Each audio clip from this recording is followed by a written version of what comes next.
ओंकारं बिन्दुसंयुक्तं नित्यं ध्यायन्ति योगिनः कामदं मोक्षदं चैव ओंकाराय नमो नमः।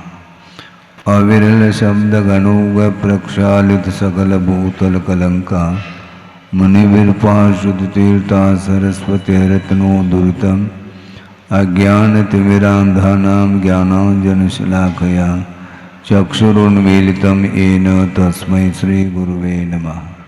परम गुरुभ्यो नमः। परम्पराचार्यगुरुभ्यो नमः। सकलकलशविध्वंसकं श्रेयसां परिवर्धकं धर्मसम्बन्धकं भव्यजीवमनप्रतिबोधकारकमिदं शास्त्रं श्री कार्तिकेयन प्रेक्षा नामधेयम्। अस्य मूलग्रंथकर्तार श्री सर्वज्ञदेवाः तदुत्तरग्रंथकर्तार श्री गणधरदेवाः प्रतिगणधरदेवाः तेषां वचोनुसारमासाद्य श्रीमद् आचार्य प्रवर श्री कार्तिकेय देवैर्विरचितं मंगलम भगवान वीरो मंगलम गौतमो वने मंगलम कुंदकुंदाद्यो जैनधर्मोस्तु मंगलम सर्वमंगलमांगल्यम सर्वकल्याणकारकं प्रधानं सर्वधर्माणां जैनं जैतशासनं कोटिशतं द्वादशैव कोटो लक्षानि शेतेस्त्रिदिकानि चैव पंचाशदष्टोच सहस्रसंख्यमेतत्श्रुतं पंचपदं नमामि। अरहन्तभासयत्तं गणहरदेवेः गन्तियं सम्मं प्रणमामि भद्रजुतो सुदनान् बहोवहिं शिरसा इच्छामि बन्ते सुदभक्ति कामसु गोदस्सालोचें अंगुवंग पैने पाउड़े परियम सुत्त प्रमाणोग पूगय चूलिया केव सुत्तय तुम कायम से निष्कर मंचे में पूजे में वंदामि नमंसामि दुख कहो कम कहो भूविलाओ सुगय गमनम समाय मरणम जनुगुण संपत्ति होद मध्यम। अथ पौराणिक स्वाध्याय वेलायाम श्रीमद् आचार्य भक्ति कायो सर्गम करो। श्रुतजलदिपारगेभ्य स्वपरमत विभावना पटुमतिभ्य स्वचरितपूर्णदेभ्यो नमो गुरुभ्यो गुणगुरुभ्य।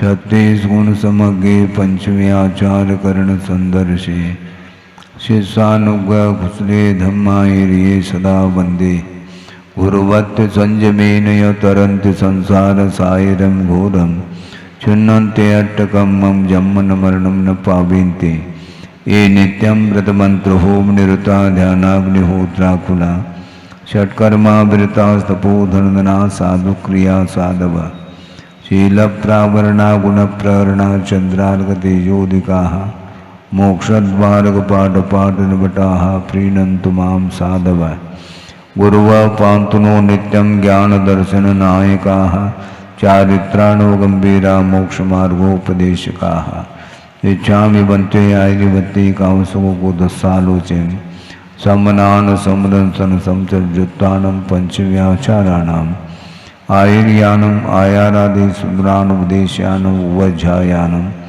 तिरेन गुणपालरयानम् सौसानं सैनिष्कर्मंचे में पूजे में वंदामि नमंसामि दुख कहो कम कहो भोहिलाओ सुगय गमनम समाय मरणम जनगुण संपत्ति होद मध्यम।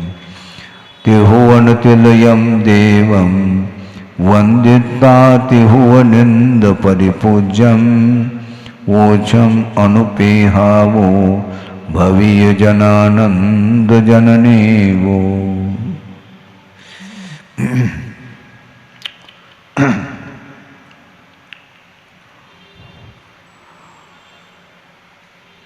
आशरण भावना चल रही है। 2-3 गाथाएं शेष हैं। संसार में शरणभूत वस्तु क्या है? शरण लेने योग्य अर्थात आलम्बन लेने योग्य कौन सा पदार्थ है? जो नित्य होता है उसी का शरण लिया जाता है। जो पदार्थ नित्य नहीं, प्रति समय मिटने वाला होता है, वह पदार्थ शरण लेने योग्य नहीं हो सकता। तो शाश्वत जो तत्व होता है उसी का आलम्बन लिया जाता, उसको प्राप्त करने का एक लक्ष्य बनाया जाता है। उद्देश्य जो बनाया जाता है किसको प्राप्त करना है। बाहरी वस्तुओं का समागम निरंतर अपने किए हुए पुण्य आदि के उदय से उनका समागम तो होता ही रहता है, किंतु कुछ ही काल के लिए समागम उनका होता है। उसके पश्चात उसका वियोग अनिवार्य रूप से होता है। जिन जिन पदार्थों का संयोग होता है उनका वियोग होना ये सिद्धांत है, अनिवार्य रूप से वियोग होगा। आपका मन बहुत अत्यंत प्रफुल्लित हो सकता है पुण्य कर्म के उदय में, किंतु वह मन जो प्रफुल्लित हुआ है अपने इष्ट वस्तु के समागम के कारण वह मन आपका प्रफुल्लित है, हर्षित है, किंतु वह हर्ष का अनुभव कुछ ही क्षण के लिए होता है। हमेशा हमेशा के लिए हर्ष का अनुभव कहीं होता नहीं।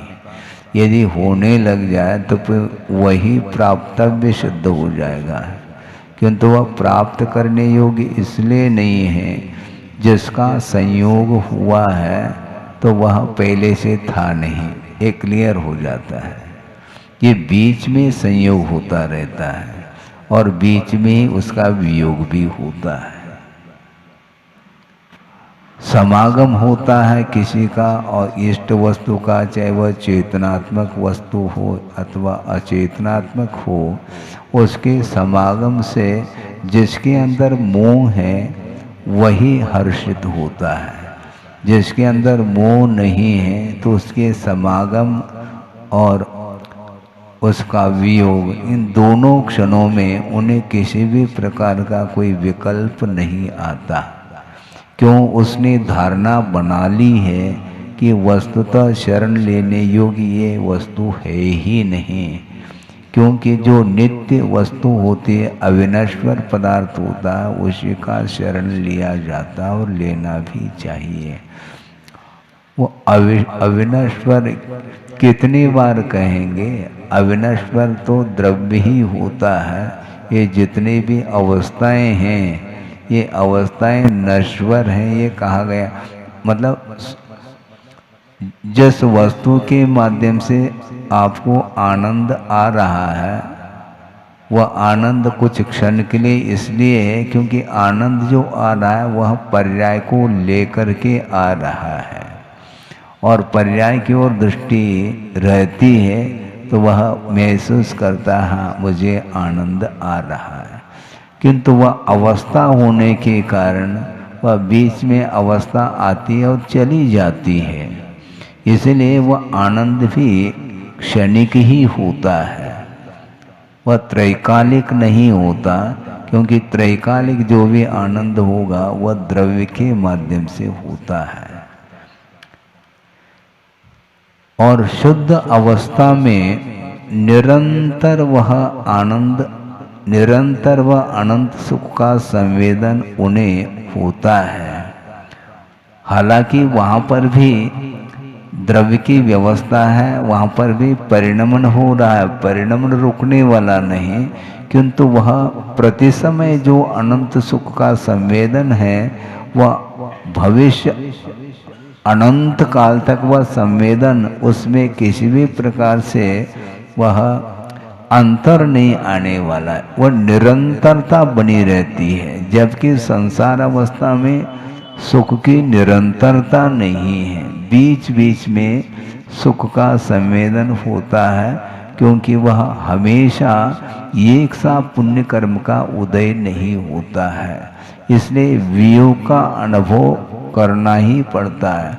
वियोग का अर्थ केवल जो है मरण को लेकर के कथन नहीं करना चाहता, आपका मरण नहीं हो रहा है, लेकिन प्रति समय जो संवेदन में जो अंतर आ रहा है वह भी एक प्रकार से वियोग ही माना जाता है।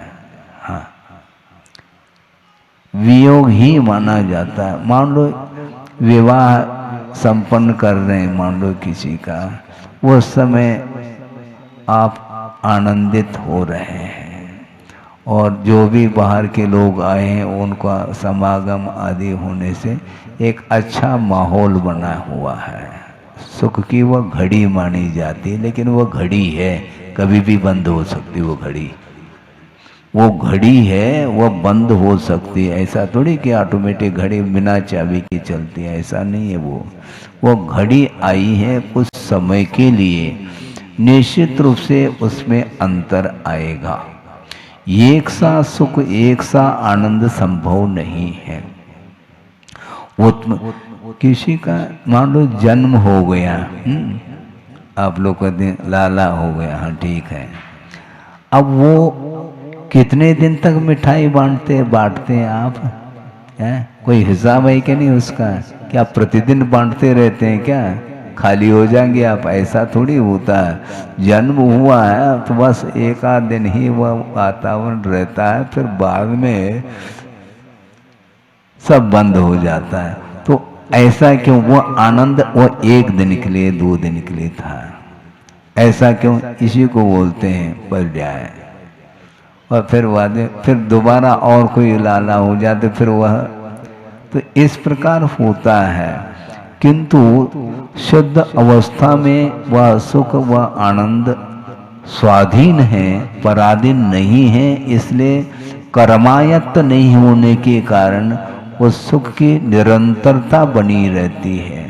वहाँ पर किसी भी प्रकार से कोई व्यवधान उपस्थित नहीं होगा, क्योंकि व्यवधान जो उपस्थित होता है वो अपने किए हुए कर्म के उदय में व्यवधान आता है। हाँ, वह किसी भी घड़ी में व्यवधान आ सकता है, किसी घड़ी में वह परिवर्तन आएगा, कब आएगा ये नहीं कहा जा सकता। इसीलिए वस्तुतः ये संयोग वियोग ये निरंतर चलता रहता है। इसलिए कम से कम धारणा बना करके चलेंगे तो निश्चित रूप से कुछ हद तक तो हम आकुलता से बच सकते हैं, और दुख की घड़ियों में भी वह संवेदन से हम ऊपर उठ सकते हैं, और उठना ही पड़ेगा। ये सबसे बड़ा महत्वपूर्ण, चारित्र नहीं उतना महत्वपूर्ण, चारित्र का मैं महत्व कम कर रहा हूँ ऐसा नहीं, किंतु वह चारित्र में जो समीचीनता आ रही है वह श्रद्धान के माध्यम से ही आ रही है। इसलिए श्रद्धान को हमेशा मजबूत बनाना चाहिए, ऐसा आचार्यों ने कहा है। जितनी आस्था मजबूत रहेगी, श्रद्धान मजबूत रहेगा, तो निरंतर अपने भले कीड़े के चाल से चलो, लेकिन वह इधर उधर नहीं देगी, क्योंकि श्रद्धान मजबूत बनाए। लेकिन श्रद्धान मजबूत बनाना भी बहुत कठिन होता है। बहुत जल्दी जो है मन में अस्थिरता आती है, वह नहीं आनी चाहिए। हाँ, गुरुदेव ने ये कहा था कि जो अभी वो घड़ी देखने को नहीं मिलते, अभी भी होगी, लेकिन वो पेंडुलम वाली जो घड़ी है वो क्या, वो कभी भी पेंडुलम इधर उधर पूर्व पश्चिम वो दोलायित होता रहता है वो। तो उस प्रकार मन में अस्थिरता नहीं, बहुत स्थिर होना चाहिए, हाँ, अकंप होना चाहिए। इसी का नाम निशंकित अंग है। अंगों की चर्चा तो हम करते हैं, किंतु निशंकित अंग है क्या नहीं कौन जाने। है? बहुत जल्दी अस्थिर, ऐसा क्यों होता है? क्यों बोलो? हैं? अच्छा, स्वभाव है तो फिर उपदेश नहीं दे पाएंगे हम, क्योंकि स्वभाव है वह मन का। लेकिन मन का यदि स्वभाव है ठीक है, किंतु उसको स्थिर बनाया जा सकता है। यदि नहीं बनाएंगे तो वह सम्यक तो जो है ना आपका अड़िग कैसा रहेगा। श्रद्धान को बिल्कुल स्थिर करने के लिए, श्रद्धा मन क्या वस्तु है? ज्ञान की ही परिणति है। मन और कोई सॉलिड वस्तु नहीं है, वह ज्ञान को ही मन की संज्ञा दी है। और वह विचार विमर्श करने की क्षमता जिस ज्ञान में हो उसी का नाम मन बोलते हैं। वह भावात्मक मन माना जाता है। और उस मन को जिस व्यक्ति ने स्थिर बनाने का पुरुषार्थ किया है, फिर उसको कोई भी डिगा नहीं सकता। हाँ, कभी कभी आपका मन इतना स्थिर होता है, बेहिसाब ग्राहक जा रहा है, हाँ जाने दो, और आ जाएंगे ग्राहक, लेकिन हम अड़िग हैं, जो मूल्य रखा है इसी मूल्य में हम बेचेंगे। स्थिर हुआ कि नहीं आपका मन? क्या स्थिर है? बोलो। अस्थिर नहीं, बिल्कुल अड़िग रहते हैं, हमें कोई आवश्यकता नहीं, ग्राहक चले जाने दो। कभी कभी कहते हैं हमें बेचना नहीं है, अपने आप वो लौट के आएगा तो ले लेगा वो। तो ये स्थिरता ही तो है। आप एक स्थिर होकर के चल रहे हैं, इसलिए आपका विकास हो रहा है। तो अपने अपने क्षेत्र में आपका मन बहुत केंद्रित रहता है। लाख कोशिश करें तब भी वो आप उसमें अंतर नहीं लाते। इसी को स्थिरता, ये रुचि है। अपने अपने क्षेत्र में रुचि के अनुरूप आपकी मन में स्थिरता आती है। उसी प्रकार धार्मिक क्षेत्र में भी मन स्थिर होना, और मन जो स्थिर होता है वो इच्छा को रोकने से होता है। इच्छा जिसकी रुक नहीं रही है तो वह कभी भी मन को स्थिर कर ही नहीं सकता। और ये आकर्षण के कारण मन अस्थिर होता है। यहाँ आकर्षण नहीं है, मन नहीं लग रहा, चलो बाहर घुमाते हैं। क्यों? जहाँ पर आकर्षण हो वहाँ पर आपका मन लग रहा है। यहाँ पर कोई आकर्षण नहीं, प्रतिदिन वही अशरण भावना, वही अनित्य भावना, ये चल रही गाड़ी, ये क्या है, ये है ना। तो इस प्रकार सोच विचार करके वह इसके प्रति उसकी अरुचि होती है। धर्म के प्रति अरुचि नहीं होना चाहिए, क्योंकि वह संसारी प्राणी आकर्षण चाहता है। जहाँ आकर्षण है वहाँ पहुँच जाता है। हाँ, मिठास होना चाहिए, बस चींटी पहुँच जाएगी। मिठास होना चाहिए तो चींटी पहुँच जाती है वहाँ पर।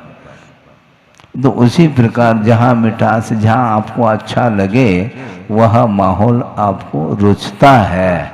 तो इसीलिए कि ये संयोग और वियोग के कारण ही संसारी प्राणी का मन स्थिर नहीं हो रहा है।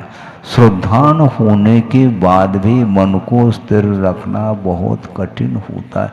ये संयम इसी को बोलते हैं। एक बार श्रद्धान तो मजबूत बना लो, फिर बाद में उसके अनुरूप चलने के लिए आपका मन अपने आप ही तैयार हो जाता है। श्रद्धान नहीं है तो मन, कितने भी मन को आप समझाओ, मन समझने वाला नहीं है और समझा नहीं पाएंगे।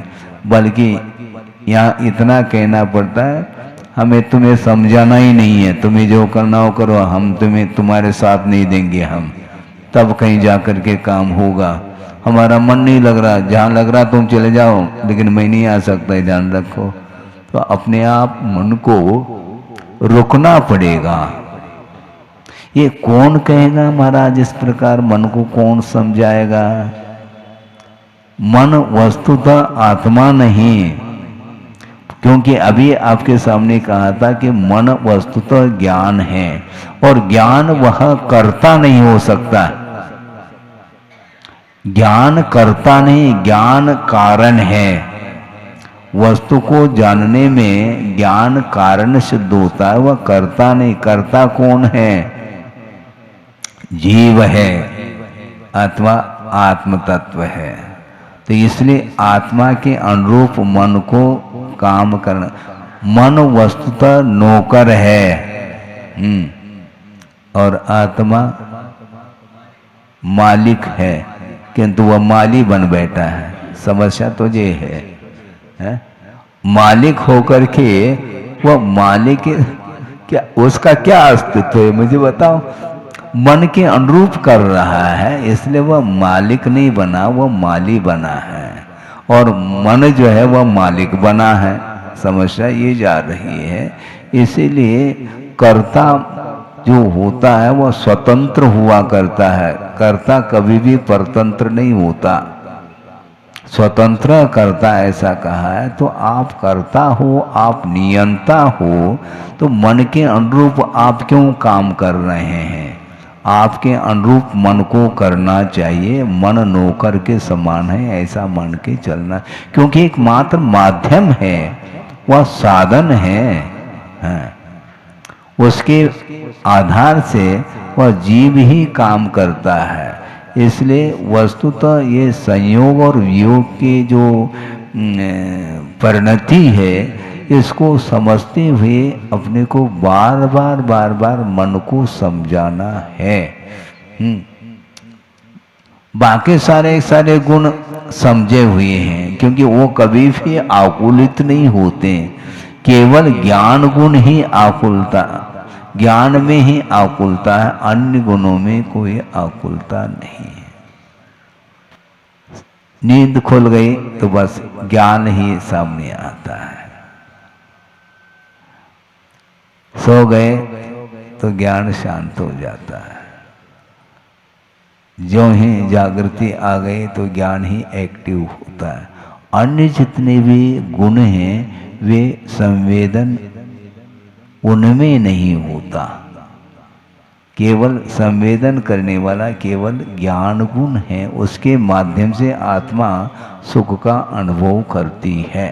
तो इसीलिए जब अशरण शरण लेने योग्य यदि कोई है तो वह परमात्म तत्व ही शरण लेने योग्य है, क्योंकि वही नित्य है। उसका उत्पाद और व्यय संभव नहीं, ये पर्याय परिवर्तित होती रहती हैं। इसलिए इसको समझने की आवश्यकता है। एक गाथा के माध्यम से इस विषय को आगे बढ़ाया जा रहा है। अपानम पेचवंतम जह सक्कदिरख्युदुम सुरिंदोवी तो किम छंददि सग्गम सवोत्तम भोय संयुक्तम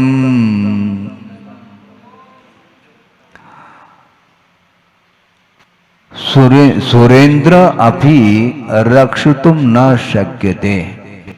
वह स्वर्ग का स्वामी जो इंद्र है वह भी रक्षा नहीं कर सकता,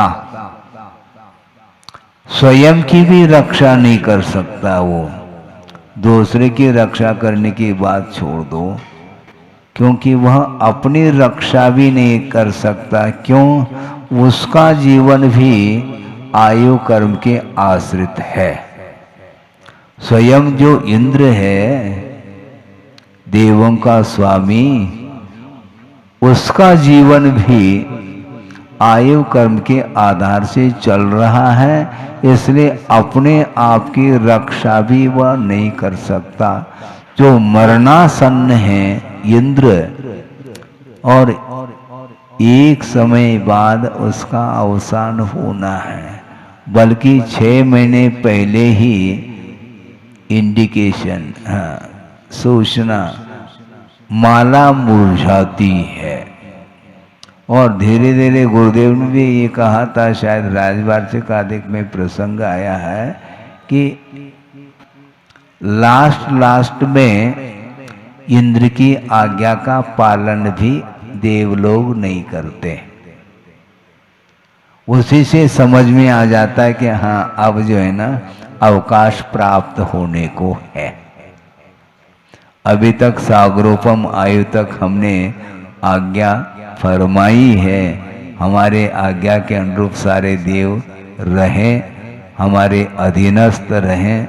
अब वो हमारे अधीनस्थ नहीं रहेंगे, इसे स्पष्ट है कि यहाँ से निकलना है। तो 6 महीने पूर्व में ही वह सारा ज्ञान उन्हें हो जाता है, और अवधि ज्ञान तो है ही। तो ऐसी स्थिति में मरण से वह अपनी रक्षा नहीं कर सकते, दूसरे की रक्षा तो बहुत दूर की बात है। यदि वह अपनी रक्षा कर सकते हैं तो ये वो प्रश्न ये उठाया है, जह सक्कदि रक्षिदुम सुरेंदु, सुरेंद्र यदि मान लो अपने आप की रक्षा कर सकता है अथवा दूसरे की भी रक्षा कर सकता है, ऐसा यदि कहेंगे तो स्वर्ग को वो क्यों छोड़ता है? फिर अपने आप की रक्षा करने की क्षमता उसके अंदर आ गई मान लो, फिर वह स्वर्ग को छोड़ क्यों रहा है? वह कैसा है स्वर्ग? सर्वोत्तम भोग्य पदार्थों से जो युक्त स्वर्ग है, उसको छोड़ता क्यों? फिर वो छोड़ना नहीं चाहिए। हाँ, यदि अपने आप की रक्षा करने की क्षमता यदि है तो उसको वहीं पर बने रहना चाहिए ना, छोड़ क्यों रहा है वो? इसलिए रक्षा कर नहीं सकता, अपने आप की रक्षा संभव नहीं, क्योंकि उसका जीवन ही आयु कर्म के अधीन। संसार दशा में कोई भी किसी भी गति का जीव क्यों न हो, वह आयु कर्म के आश्रित ही उसका जीवन चल रहा है। इसलिए आयु कर्म का अभाव महाराज होता है क्या? नहीं। प्रवाह की दृष्टि से आयु कर्म का अभाव एक समय के लिए भी नहीं होता। मान लो मनुष्य गति का जीव है तो वह मरण को प्राप्त हुआ और अनंतर समय में ही जिस गति का बंद किया था उसका उदय हो आएगा। एक समय के लिए भी आयु कर्म का गैप नहीं रहेगा। यदि गैप हो जाए तो मुक्त हो जाएगा। फिर वो प्रवाह की दृष्टि से एक समय के लिए भी आयु का अंतर नहीं आएगा। निरंतर आयु किसी न किसी गति संबंधी आयु का उदय तो बना ही रहेगा। इसलिए ये संयोग वियोग से बचना चाहो, पराधीन जीवन से यदि मान लो अपने आप को ऊपर उठाना चाहो, तो आयु कर्म का क्षय होना आवश्यक है। और आयु कर्म के क्षय करने का प्रावधान आगम में नहीं, क्योंकि आयु कर्म का क्षय करोगे तो आत्मघात का दोष आएगा। हाँ, आयु कर्म का हमें क्षय नहीं करना, क्योंकि वह प्राण है। प्राण व्यपरोपणम हिंसा, इसलिए हमें आत्मघात भी नहीं करना और दूसरे का घात भी नहीं करना। अहिंसा धर्म का पालन करते हुए चलना, और आयु कर्म का ऑटोमेटिक यदि मान लो विनाश हो जाता है तो ठीक है, दूसरी आयु मिलेगी। और वस्तुतः आयु कर्म के अधीन जो जीवन चल रहा है उससे ऊपर उठना चाहो तो आप आयु कर्म के ऊपर विजय प्राप्त करो। यानी मृत्युंजयी जो बनेगा वही जन्म से मुक्त होगा। नहीं है तो वह जन्म मरण ये होता ही रहेगा, उससे आप ऊपर नहीं उठ पाओगे।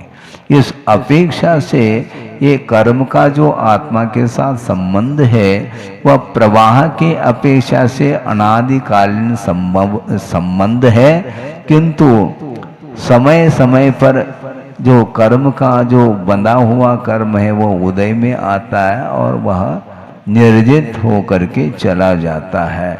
इसलिए आयु कर्म का क्षय होते ही दूसरी पर्याय मिलेगी, अर्थात पुनः दूसरी गति संबंधी आयु का उदय उसको होगा। अभी आप मनुष्य आयु के साथ जी रहे हैं, जिस समय अवसान होगा एक समय के लिए भी गैप नहीं, अगले भव संबंधी आयु का उदय होगा। इसीलिए यदि वह अपने आप की रक्षा करते इंद्र और दूसरे की भी यदि करते तो वह सर्वोत्तम अच्छे अच्छे भोग्य संपदा से युक्त जो स्वर्गीय वातावरण है उसको छोड़ करके अन्यत्र क्यों चला जाता है? क्यों छोड़ता है? छोड़ता नहीं, वो छूटेगा, तुम छोड़ो या नहीं छोड़ो, वो छूटेगा, अनिवार्य है। छोड़ने का भाव नहीं है, किंतु आयु कहता है कि चलो, एक समय भी नहीं रह सकेंगे।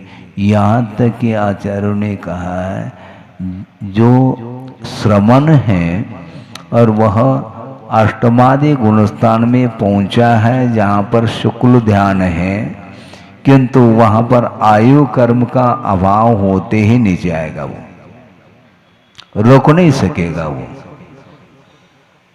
ध्यान में था, शुक्ल ध्यान में रहो आप, लेकिन आयु कर्म का अभाव हुआ नहीं और गाड़ी रिवर्स रोक नहीं। अभी तो एक समय 2 समय नहीं हुआ और बस पूरा ध्यान भी नहीं कर पाया। यथा क्या चारित्र है, 11वें गुणस्थान में पहुंचा हुआ है, उसके बाद भी आयु कर्म समाप्त होते ही वहां से निकलना है, वह देव पर्याय को प्राप्त। अब सोचो कहाँ शुक्ल ध्यान और कहाँ देव पर्याय, और वहां संयम नहीं है। ऐसा क्यों? आपने आयु कर्म का बंद क्यों किया? एक बात। और दूसरी बात यह है, मान लो आयु कर्म का बंद नहीं भी किया है, तब भी वह गाड़ी रिवर्स इसलिए होते क्योंकि अंतर मुहूर्त के लिए तुमने मोहनी कर्म का उपशमन किया है। क्षय करते,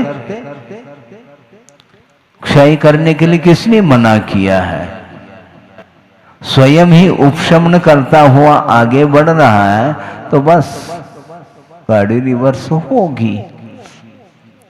अत्यंत क्षय होना चाहिए, फिर गाड़ी रिवर्स नहीं होगी। वह सीधा क्षपक श्रेणी वाला कभी भी कर्मों का, मोहनी कर्म का क्षय करता करता यदि गुणस्थान को पार कर रहा है तो कभी नीचे आएगा नहीं, और निश्चित रूप से केवल ज्ञान उसे होगा, क्योंकि मोह क्षयात, मोहनी कर्म का क्षय हुआ, अब केवल ज्ञान निश्चित रूप से उसको प्राप्त होगा। इसलिए स्वयं आपके कार्य ही बता रहे हैं। आपने उपशम क्यों किया? दबाया क्यों मोह को? मोह अच्छा लगता है क्या? नहीं लगता है तो क्षय करो ना उसको, दबा क्यों रहे हो? है? तुम दबाओगे और तुम्हें वो दबाएगा, क्योंकि उदय में आएगा वो समय पर और तुम्हें दबा देगा। खत्म बात। क्योंकि दीर्घ काल तक उसने सुख का अनुभव कर लिया, तो अन्य परिणय में जाने के उपरांत उस प्रकार का सुख उसको मिल जाए तो संभव नहीं है।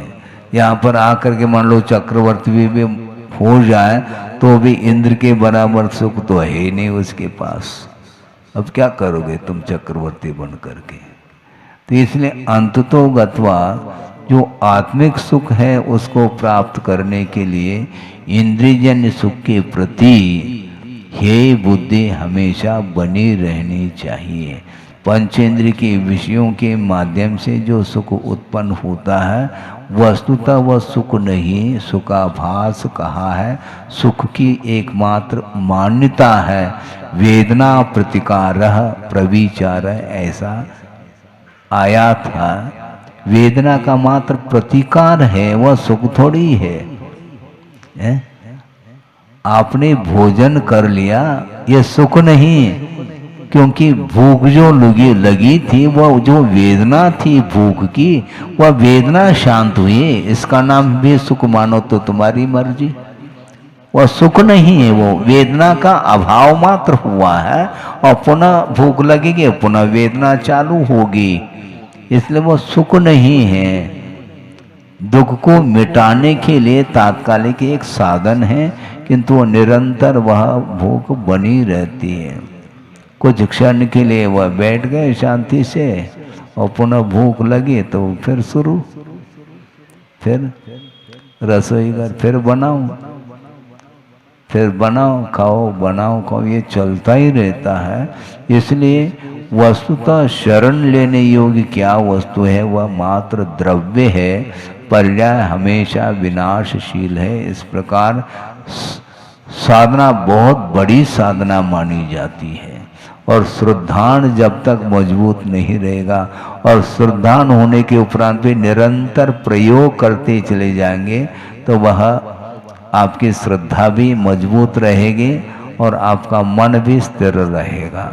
नहीं है तो पुनः जोंकाते हो। हमने कई बार कहा आप यहाँ पर आकर के 1 घंटे शांति के साथ बैठे हैं, हाँ, सब कुछ समझ में भी आ रहा, आनंद भी आ रहा, लेकिन परिसर के बाहर जाएंगे तो क्या होगा?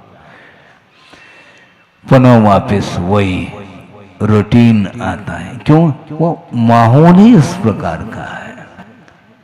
इसलिए आपको माहौल को चेंज करना पड़ेगा। महाराज ये कैसा संभव है? संभव एक अपेक्षा से इसलिए है कि उसमें अनुपात को कम किया जा सकता है, वो आपके हाथ में है। अनुपात को कम करना यह आपके हाथ की बात है, दूसरा थोड़ी उसमें कुछ हिस्सेदार है, कुछ है ही नहीं। और की जो ये जो आशा है उसको कम करिएगा, समाप्त नहीं किया जा सकता, कोई बाधा नहीं, किंतु जितना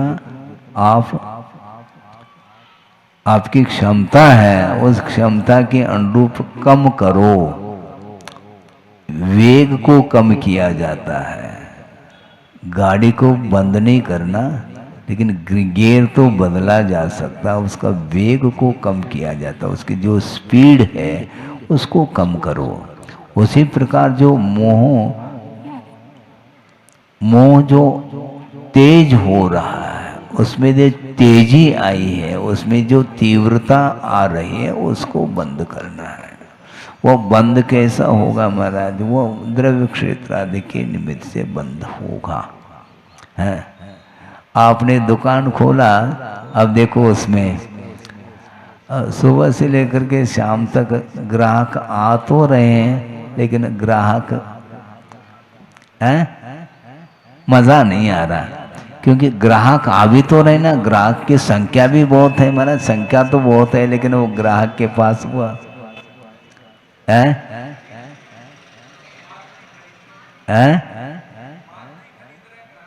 नहीं, माल भी खरीद रहे हैं, लेकिन वो ग्राहक नहीं आ रहा है। बड़ा ग्राहक आ जाए, हाँ, थोक वाले, वो फुटकर वाले आ रहे हैं, चौवन्नी में उठक बैठक करना पड़ रहा है, पुड़िया बांधनी पड़ रही है, मज़ा नहीं आ रहा है। और थोक कोई ग्राहक आ जाए एक आध, फिर देख लो उसमें आपका उल्लास और बढ़ता है। इसी को कम करना है, ये कहा जा रहा है। महाराज ये नहीं हो पाता, वो नहीं हो पाता तो हम क्या कर सकते? बैठे रहो वहीं पर, फिर नहीं आ पाओगे। इसलिए बार बार प्रयत्न करने से ही ये बात बनती है और होना इसी प्रकार चाहिए। इसलिए अपनी आत्मा की रक्षा करने की भी जब क्षमता सुरेंद्र अर्थात इंद्र में भी नहीं है, यदि होती तो वह उस इंद्र पद को छोड़ करके उस सर्वोत्तम जो भोग्य संपदा को छोड़ करके वह अन्यत्र क्यों जाता? यह प्रश्नात्मक ये गाथा आई थी, वह पूरी गाथा हुई है। 1-2 गाथा के माध्यम से यह अशरण भावना भी समाप्त होने को है कथन की अपेक्षा से। बोधि समाधि परिणाम शुद्धि स्वात्मोपलब्धि शिव शोक सिद्धि चिंतामणिम चिंतित वस्तुदाने त्वामंद मानस्य ममास्तुते। परम पूजाचार्य गुरुवर श्री विद्यासागर जी महाराज।